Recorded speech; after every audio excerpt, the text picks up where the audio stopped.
What is special relativity? In Einstein's 1905 paper on the electrodynamics of moving bodies, he proposes two postulates for the theory of special relativity. In our case, the second postulate, the speed of light in free space has the same value in all inertial frames of reference, plays the biggest role, as it causes time dilation, making satellites' clocks move slower. So why do satellites need relativity?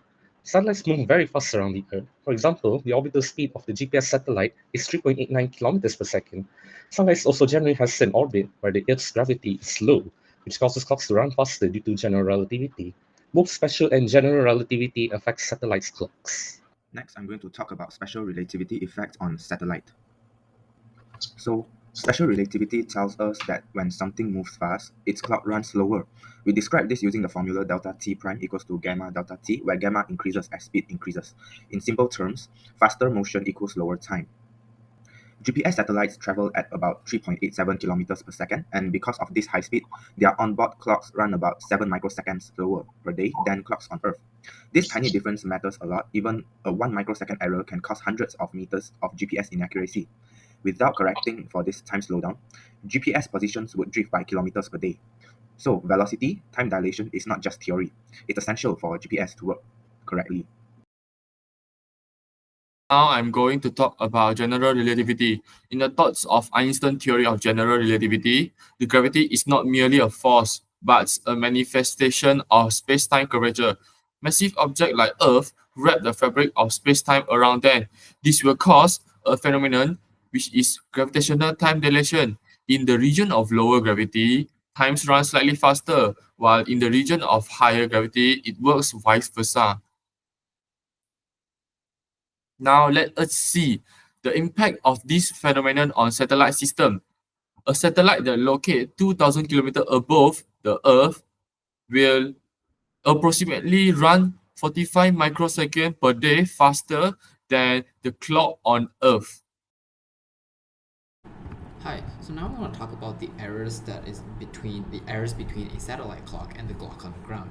First, we need to find the velocity of the satellite in orbit, and if we plug it into all the parameters into the formula, we get 3.89 times 10 to the power of 3. We then realize that this is actually much smaller compared to the speed of light, meaning that we need to do some small approximations to then account for this this value.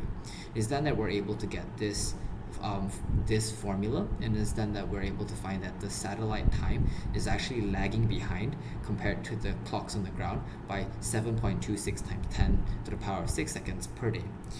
Then, by general velocity, it is then that we're also able to see that when the object is further away from Earth, it gets affected less by gravity, and it's then that the time just moves faster, right? Meaning that the total error is the gain of special relativity plus the gain of general relativity, meaning that the total error is actually 3.85 times 10 to the power of 7 seconds per day.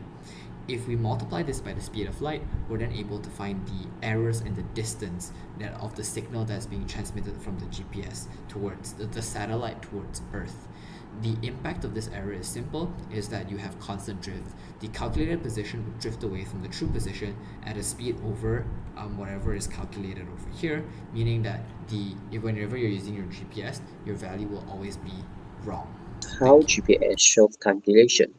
So firstly, the pre-correction of the satellite clocks will be done to let the clocks tick slower on the ground.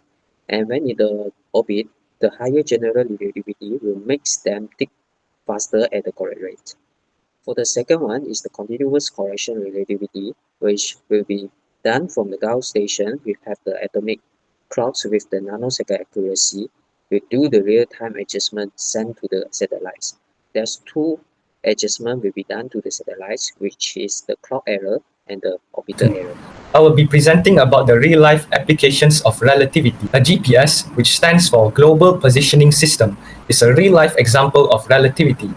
It is a satellite-based navigation system that provides location, navigation, and time information anywhere on Earth. Relativity-corrected GPS is something we rely on in our daily life without even realizing it. First, its applications include navigation apps such as Google Maps and Waze, which depends on extremely precise GPS timing to locate our device positions accurately. Without relativity corrections, our position will be different by the kilometers. In conclusion, GPS is a real-world example where Einstein's relativity isn't just a theory.